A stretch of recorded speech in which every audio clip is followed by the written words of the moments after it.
Salve, salve galera, professor Beto, professor de Química na área. Hoje nós vamos iniciar um assunto super importante que se chama grandezas químicas, ok? Preste bastante atenção e vamos lá.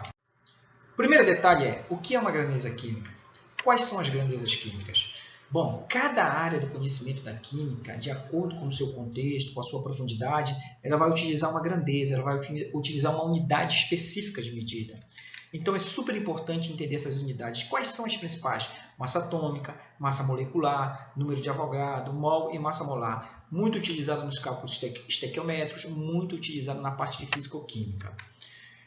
Detalhe, galera, é que todas essas unidades elas foram definidas pela União Internacional de Química Pura e Aplicada, a IUPAC. Então, são unidades utilizadas em qualquer parte do nosso planeta. Então, vamos lá estudar algumas dessas unidades aí e depois nós vamos resolver algumas questões com vocês. Bom, a primeira unidade é o que a gente chama de unidade de massa atômica. Na realidade, a unidade de massa atômica é a unidade padrão que foi adotada para medir a massa de alguns elementos químicos. Então, veja, toda a matéria que conhecemos é formada por compostos, e estes são formados por átomos de cada elemento. Porém, galera, a massa de um átomo é muito pequena para expressar mesmo em miligramas. Então, adotou-se como unidade padrão a unidade de massa atômica. Tem todo um contexto histórico, mas a gente não vai ficar aqui enrolando, a gente vai logo para o que interessa, tá?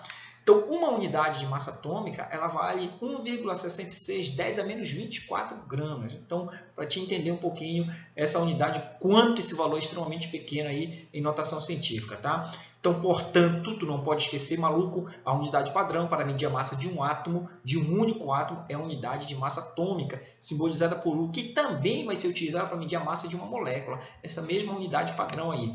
Então, a massa atômica de um elemento químico aparece na tabela periódica, geralmente na parte inferior, abaixo do símbolo do elemento. Então, veja aqui, por exemplo, essa imagem de uma tabela periódica. Eu tenho aqui, olha, aqui o número atômico, veja em ordem crescente, e aqui eu tenho a massa atômica desse elemento químico. Então, deixa eu só desligar aqui o ar-condicionado, que está aqui meio embaçado aqui, tá, galera? Então, vejam que a massa atômica está aqui. Essa massa, se vocês olharem, elas estão todas em números decimais, é porque é tirada uma média. Mas a gente não vai entrar no mérito dessa questão aqui. Isso aqui não vai ser cobrado no vestibular de vocês. Vocês têm que saber o valor dessa massa, ok? Vamos lá, vamos em frente. Olha aqui, galera, massa molecular. A massa molecular ela vai me dizer a massa de uma molécula. Então, as moléculas elas são formadas pela união de átomos, pela ligação entre átomos, que podem ser iguais ou diferentes, ok? Então, quando eu tenho uma substância simples, é aquelas formadas por apenas um tipo de elemento químico. Então, é muito simples determinar a massa molecular. Por exemplo, o gás oxigênio. O que é que eu vou fazer? A massa molecular vai ser, eu pego o elemento oxigênio e multiplico pela quantidade dele, que é esse númerozinho aqui. Substitui agora o valor que é 16, vai dar quanto? 32 unidades de massa atômica. Então, quando é uma substância simples, pega o valor daquele elemento e multiplica pela totalidade dele. Olha aqui o fósforo. Então, massa molecular vai ser o fósforo. Quantos tem dele? 4. Substitui esse P por 31, multiplica, vai dar 124. Então, isso é uma substância simples, ok? Quando a gente vai para substâncias compostas, o que é uma substância composta? Aquelas formadas por dois ou mais elementos químicos diferentes. Então, veja aqui, eu tenho aqui, por exemplo, a água. Aqui eu já tenho dois elementos diferentes. Veja que eu tenho o hidrogênio, quantos dele? 2, e tenho o oxigênio, 1. Substitui o valor que está aí nos dados da questão. Olha, vai ser 1 vezes 2, 16 vezes 1. Fazendo essa conta, vai dar 18 unidades de massa atômica. Então, veja que é bem simples aí a parada.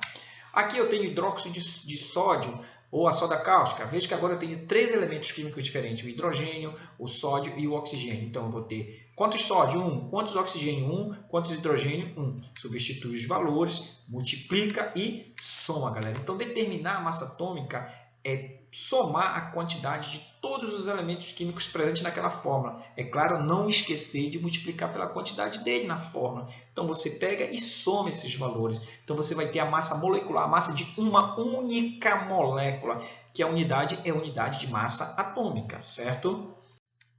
Vamos resolver alguns exercícios. Por exemplo, eu tenho aqui o CaCO3, o carbonato de cálcio.